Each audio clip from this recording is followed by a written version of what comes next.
नमस्कार दोस्तों, स्वागत है आपका हमारे इस चैनल धूप धुनुषी आरती में। दोस्तों, तुलसी विवाह के दिन जो है तुलसी पूजन के बारे में आप लोगों ने मुझसे कहा है कि किस तरीके से उस दिन जो है तुलसी माँ की दशोपचार पूजा हम करेंगे दादा, अगर उस बारे में आप थोड़ा बताते तो देखिए, पहली बात जो है तुलसी विवाह के दिन आपको श्री नारायण के पूजन करना होंगे। और श्री नारायण के शालिग्राम रूप में जिनके घर में श्री नारायण विराजते हैं उनकी पूजा जो है वहां पर शालिग्राम रूप में ही किए जाएंगे। और जिनके घर में शालिग्राम रूप में श्री नारायण नहीं है वो मूर्ति में या फिर जो है फोटो में पूजन कर सकते हैं। पर बहुत सारे लोग बाल गोपाल आदि के साथ ये पूजन कराते हैं, वो सही विधि नहीं है। जिस पूजा की जो विधि है आपको वही करना चाहिए। बाल गोपाल के साथ जैसे तुलसी माँ की पूजा आदि किए जाते हैं कई एकादशी आदि के दिन जो है वो विषय अलग है। पर तुलसी विवाह के दिन जो है श्री नारायण के साथ ही जो है तुलसी विवाह का अनुष्ठान पूजन आदि आपको करना होगा। दोस्तों, आप जो है श्री कृष्ण के साथ या फिर जो है श्री राम की मूर्ति आदि रख के जो है ये कार्य नहीं कर सकते। आप ऐसे ही रख सकते, मतलब ऐसे अगर आपके पास बाल गोपाल है या फिर जो है श्री रघुनाथ की मूर्ति है तो आप रख सकते हैं। पर अनुष्ठान जो होगा, जो पूजन जो होगा, विधिवत जो विषय है तुलसी विवाह के, वो आपको श्री नारायण के साथ ही करना होगा। श्री नारायण और तुलसी माता के जो है आपको करने होंगे। दोस्तों, ये विषय जो है आप थोड़ा ध्यान रखिएगा। तुलसी विवाह का अनुष्ठान पूजन विधि आदि जो कुछ भी है वो श्री नारायण के साथ जो है तुलसी माता के होंगे, ना कि श्री कृष्ण के साथ या फिर बाल गोपाल या फिर ऐसे किसी रूप के साथ। श्री नारायण के साथ ही जो है तुलसी माता के पूजन किए जाएंगे। तो श्री नारायण की पूजा तो मैं बहुत बार आप लोगों को बता चुका हूँ वैसे, तो यहाँ पर इसलिए जो है उस चीज को और रिपीट नहीं कर रहा हूँ। पर सर्वप्रथम जो है दशोपचार या फिर पंचोपचार से जो है आपको श्री नारायण के पूजन कर रहे हैं। वैसे अच्छा होता है अगर आप तुलसी माँ के दशोपचार पूजन कर रहे हैं तो श्री नारायण के भी आप जो है दशोपचार पूजन ही करें।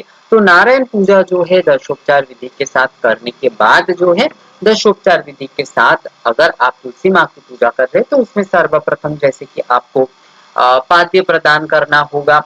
पाद्य प्रदान करते हुए जो है जैसे कि एतश्वैवं पाद्यदकाय नमः गंधपुष्पे पाद्यदकाय नमः गंधपुष्पे तदधिपतये देवाय श्री विष्णवे नमः एतत् संप्रदानाय श्री भगवती तुलसी देव्यै नमः। ये कहते हुए जो है इदं पाद्यदक श्री भगवती तुलसी देव्यै नमः ये कहते हुए जो है पाद्यदक आपको दे देना है। बहुत सारे लोग जैसे कि आचमनीय जल से जो है शुरू करते हैं दशोपचार के पूजन जो है। देखिए, दशोपचार के ना कई विधि है, कई जगह पर जो है आपको अलग अलग उपचार आदि के विषय मिलेंगे। ध्यान इसमें ये रखना होता है कि ऑर्डर गलत ना हो, यानी कि पहले धूप, पहले पुष्प, आचमनीय, पाद्य आदि बाद में, ऐसा नहीं होना चाहिए। आप अगर आचमनीय से शुरू कर रहे हैं तो आचमनीय के ऑर्डर के अनुसार चलेगा, पाद्य से शुरू कर रहे हैं तो उस ऑर्डर में चलेगा। तो पाद्य और आचमनीय दोनों ही दिए जाते हैं, पर कई जगह पर आचमनीय जो है आचमनीय से ही शुरू किए जाते हैं उपचार विधि जो है। तो आचमनीय रथ में जो है पुमेतश्वैवं आचमनीयदकाय नमः एतगन्धपुष्पे आचमनीयदकाय नमः एतगन्धपुष्पे एतदधिपतये देवाय श्री विष्णवे नमः एतगन्धपुष्पे एतत् संप्रदानाय श्री भगवती तुलसी दिव्ये नमः। ओम मन्दाकिन्यास्तु जदवारिं सर्वपापहरं शुभं गृहाणाचमनीयं तन्मया भक्ता निवेदितम्।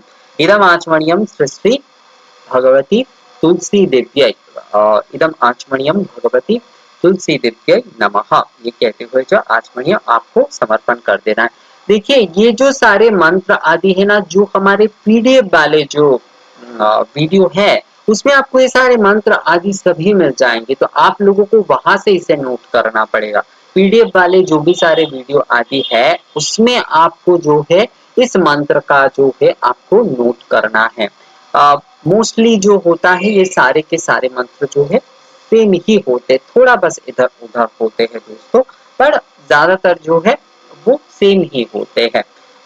अगर देखा जाए तो 99% सेम ही होते हैं। तो इसलिए जो है जिन लोगों को नहीं मिलता, बहुत सारे लोग मुझे कहते हैं कि दादा आप सारे मंत्र क्यों नहीं लिख देते।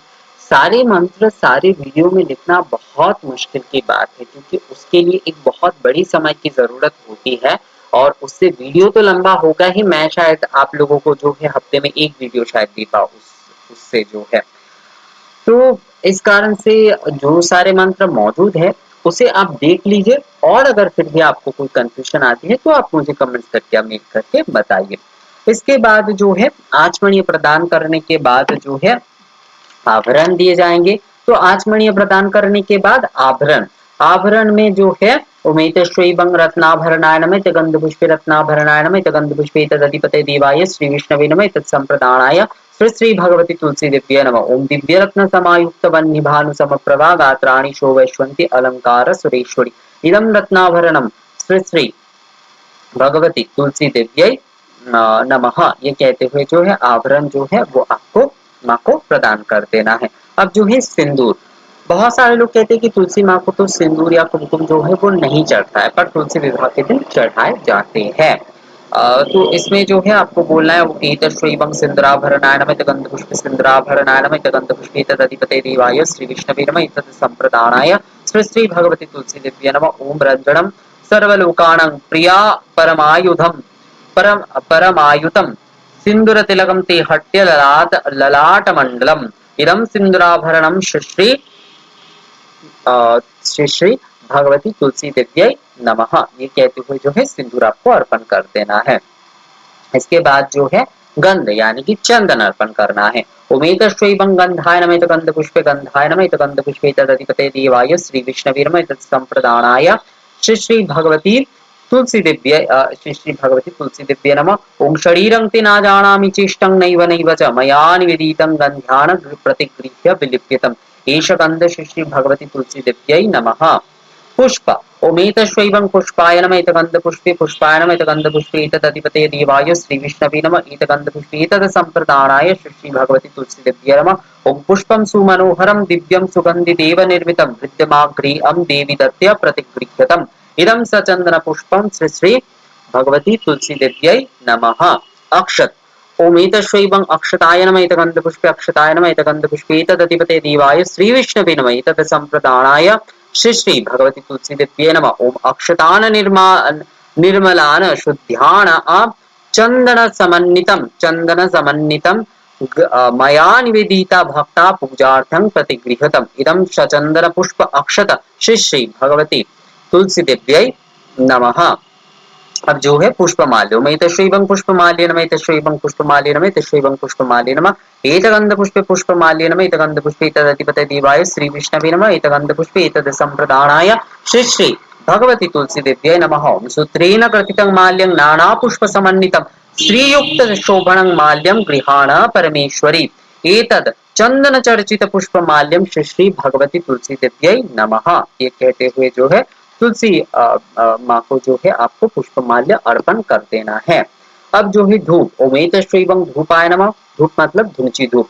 ओमेतश्वैवं धूपाय नमः गंधपुष्पे धूपाय नमः गंधपुष्पे तदधिपते देवाय श्री विष्णवे नमः गंधपुष्पे तत्संप्रदानाय श्री श्री भगवती तुलसी दिव्य नमः। वनस्पति रसो दिव्य गंधाढ्य सुमनोहर मया निवेदित भक्ता धूपहयं प्रतिगृह्यतम् एष धूप श्री श्री भगवती तुलसी दिव्यै निवेदयामि। अब जो है दीप, दीप में जो है दीप में जैसे ज्योति मंत्र से भी केवल दीप या धूप धूपाग्नि भी दिए जा सकते हैं। तो उसमें जैसे कि आपको बोलना है ओम त्वं ज्योति श्री रविश चंद्र विद्युत सौवर्ण तारका सर्वेशात ज्योतिषं ज्योतिर्दीप ज्योति स्थिते नमः। ये जिनके एक दीपक के नियम नहीं है वो इस विधि को करेंगे।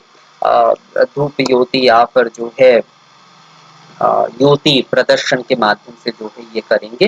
दीप प्रदर्शन में मतलब दीप निवेदन में जो है उमेतश्वैवं दीपाय नमः गंधपुष्पे दीपाय नमः गंधपुष्पे तदधिपते देवाय श्री विष्णवे नमः एतगंधपुष्पे तदधिपते देवाय श्री अधिपते देवाय श्री विष्णवे नमः तत्संप्रदानाय श्री श्री भगवती तुलसी दिव्यै नमः। ओम ओम सुप्रकाश महादीप सर्वतस्तिमिरापः सवज्यभ्यंतर ज्योतिर्दीपहयं प्रतिगृह्यतम् एष दीप श्री श्री भगवती तुलसी दिव्यै निवेदयामि। ये कहते हुए जो है धूप दीप देने के बाद अवश्य ही आपको हस्त प्रक्षालन कर लेना है। अब फल मूल नैवेद्य आनी जो है वो आपको देना होगा। सोपकरण नैवेद्य तो सोपकरण नैवेद्य में आपको बोलना है एतश्वैवं सोपकरण नैवेद्य ना, मतलब सारे नैवेद्य एक साथ आप दे रहे हैं। तो एतश्वैवं फल मूलादि शर्करा सहित सोपकरण नैवेद्यानम गंध पुष्पे फल मूलादि शर्करा सहित सोपकरण नैवेद्यानम गंध पुष्पे फल मूल गंध पुष्पे तदिपते देवाय श्री विष्णवे नमः गंध पुष्पे एतद संप्रदानाय श्री श्री भगवती तुलसी देव्यै नमः। ओम फलमूलानि सर्वाणि ग्राम्यरण्यानि यानि च नानाविध सुगंधिनि गृह्य देवी यथा सुखम। इदम इदम फलमूलादि शर्करा सहित फलमूलादि शर्करा सहित सोपकरण नैवेद्य श्री तुलसी देव भगवती तुलसी देव्यै निवेदयामी, ये कहते हुए जो है नैवेद्य आपको निवेदन कर देना है। अब इसके बाद जैसे कि पंच प्राण मुद्रा प्राणाय स्वाहा पाणाय स्वाहा प्याणाय स्वाहा उदानाय स्वाहा समानाय स्वाहा, ये बोलते हुए पुनराचमणी आपको प्रदान करना है।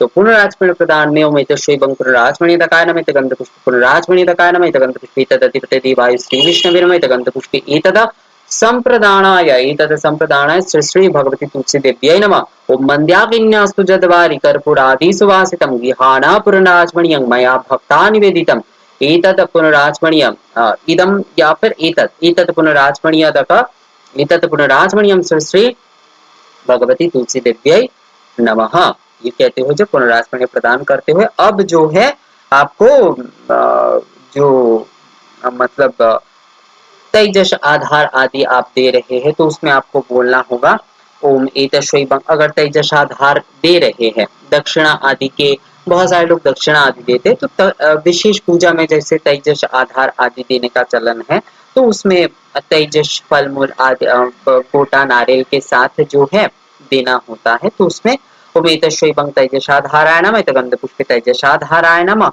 एतगंध पुष्पे एतदधिपतय श्रीफल सहित तेजसाधाराय नमः एतगंध पुष्पे एतदधिपतय देवाय श्री विष्णवे नमः एतगंध पुष्पे एतद संप्रदानाय श्री श्री भगवती तुलसी देव्यै नमः।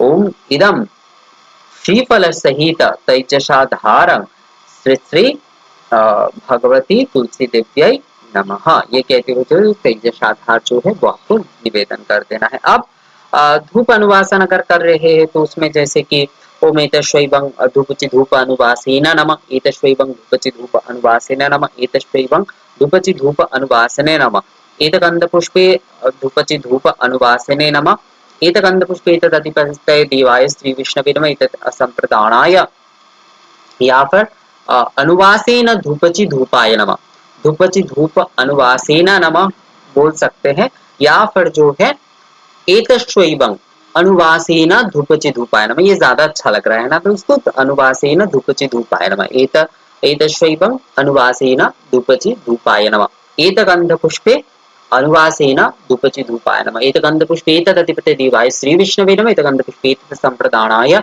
श्री श्री भगवती तुलसी देव्यै नमः। ओम वनस्पति रसो दिव्य गंधाढ्य गंध उत्तम आघ्रेय सर्वदेवानां धूपहयं प्रतिगृह्यतम् एष एष धूपचि धूप अनुवासेन एष धूपचि धूप अनुवासेन श्री श्री भगवती तुलसी देव्यै आघ्रपयामि आघ्रपयामि, यहाँ पर होगा जो है अनुवासन जब आप कर रहे हैं दोस्तों। तो ये हो जाता है अनुवासन। अब अगर धूप नैवेद्य अगर आप दे रहे हैं तो ये मंत्र भी मैं बोल देता हूँ। धूप नैवेद्य मंत्र में जो है धूप सेवा आदि नैवेद्य अगर आप चढ़ा रहे या कोई भी नैवेद्य जब आप दे रहे हैं तो उसमें आपको बोलना होगा, अगर अलग से जो है मतलब भोग नैवेद्य आदि आप प्रदान कर रहे हैं तो उसमें आपको बोलना होगा धूप सेवा नैवेद्य हो कोई भी नैवेद्य आदि हो, त्वदीय वस्तु भगवती तुभ्यमेव समर्पये गृहाण सम्मुखो भूत्वा प्रसीद प्रसीद परमेश्वरी, ये कहते हुए जो है आपको भोग नैवेद्य आदि धूप नैवेद्य आदि जो कुछ भी आप दे रहे हैं अलग से स्वतंत्र रूप से, जैसे भोग आरती करते हैं ना उसके पहले आप दे रहे हैं तो उसमें प्रार्थना आदि करते हैं, तो उसमें आप इस प्रकार से नैवेद्य प्रार्थना करते हुए जो है नैवेद्य अर्पण कर सकते हैं और फिर आप आरती करिए। उसके बाद जो है आपको आरती करना है दोस्तों। तो आरती में जैसे कि धूप मंत्र में उमेतश्वैवं आरात्रिक धूपाय नमः गंध पुष्प आरात्रिक धूपाय नमः गंध पुष्प एतदधिपते देवाय श्री विष्णवे नमः एतगंध पुष्प एतत् संप्रदानाय श्री श्री भगवती तुलसी दिव्य शिष्य भगवती तुलसी दिव्यै नमः। ओम वनस्पति रसो दिव्य गंधाटिसु मनोहर मया निवेदित भक्ता धूपहेम प्रतिगृहतम एष धूप एष अरात्रिक धूप श्री श्री भगवती तुलसी दिव्यै निवेदयामि। ये कहते हुए जो धूप से आरती करना। दीप मंत्र बिल्कुल एक ही जैसे है, उसमें भी जैसे कि सुप्रकाश महादीप सर्वतस्तिमिरापः सवज्यभ्यंतर ज्योतिर्दीपहयं प्रतिगृहतम एष अरात्रिक दीपमालाय श्री भगवती तुलसी दिव्यै निवेदयामि। ये कहते हुए जो है आपको धूप दीप से आरती करना है। तो इस प्रकार से जो है दशोपचार पूजा विधि से आपको तुलसी माँ के भी पूजन करना है और श्री नारायण की भी पूजन करना। नारायण पूजन प्रथम होगा, उसके बाद जो है तुलसी माँ के पूजन होंगे। उसके बाद जो है नियम अनुसार जैसे कि मतलब गठबंधन आदि ये जो भी कुछ किया जाता है, तुलसी विवाह का अनुष्ठान जो होता है वो करते हुए जो है फिर आपको आरती एक बार अवश्य करना है। गठबंधन आदि ये सब कुछ होते हुए जो है उसके बाद आपको आरती एक बार अवश्य करना है। उससे जो है आपकी संपूर्ण होते। बहुत सारे लोग जैसे होम आदि भी करना चाहते तो वो धूप होम आदि जो है वो कर ही सकते। धूप होम आदि जो है वो कर सकते। घृत से जो है आप धूप होम कर सकते। इस दिन गुग्गुल से भी जो है धूप होम आप इस दिन कर सकते हैं दोस्तों। घृत से, क्योंकि श्री नारायण को घृत बहुत प्रिय है, तो घृत से जो है आप जो है करिए इस दिन जो है। इस दिन जो है इस दिन तुलसी के जो मतलब तुलसी काष्ठ से जो है तुलसी काष्ठ को इस दिन जलाया नहीं जाता है। इस दिन जो है तुलसी काष्ठ की कोई आहुति आदि या फिर तुलसी काष्ठ को जलाया नहीं जाता है दोस्तों। तो इस दिन जो है आप तुलसी काष्ठ के मत करिएगा अगर हो सके तो। कई परिवार के वैसे नारायण को नित्य प्रतिदिन तुलसी काष्ठ के दूध देने की परंपरा होते, वो अलग विषय है, पर इस दिन तुलसी काष्ठ को जो है जलाया नहीं जाता है। तो इसलिए जो है आप इस दिन घृत से ही जो है अगर धूप हवन कर रहे तो घृत से और राल गोकुल आदि से भी जो है आप धूप हवन कर सकते सामग्री के तौर पर जो है दोस्तों। तो इसी प्रकार से आपको तुलसी विवाह के दिन जो है श्री नारायण और तुलसी माँ की जो है पूजन आपको करना है दोस्तों। मैं फिर से एक बार आपको बता दूं कि पूजन आपको नारायण के साथ ही करना है। आपको जो है किसी दूसरे के मतलब गोपाल जी के साथ हो, रघुनाथ जी के साथ हो, वहां पर ये विधि नहीं होगी। आप ऐसे ही जो है उन्हें भी रखकर जो है उनके भी आप पंचोपचार आदि से पूजन करिए, आरती करिए, वो सभी ठीक है। पर विधि जो है तुलसी विवाह के विधि और पूजन आदि जो है वो श्री नारायण के साथ ही तुलसी माँ के किए जाएंगे दोस्तों। इस बात का बस ध्यान रखिएगा। तो ये वीडियो कैसा लगा आप लोगों को मुझे कमेंट्स करके जरूर बताइएगा। दशोपचार के पूजन था ये तुलसी माँ के। मैंने वीडियो बहुत जल्दी में बनाया है वैसे, तो आप लोगों का अगर कोई सवाल आदि है तो आप लोग मुझे कमेंट्स के जरिए मेल के माध्यम से पूछ सकते हैं दोस्तों। तो मिलते हैं आपसे अगली वीडियो में, तब तक के लिए नमस्कार।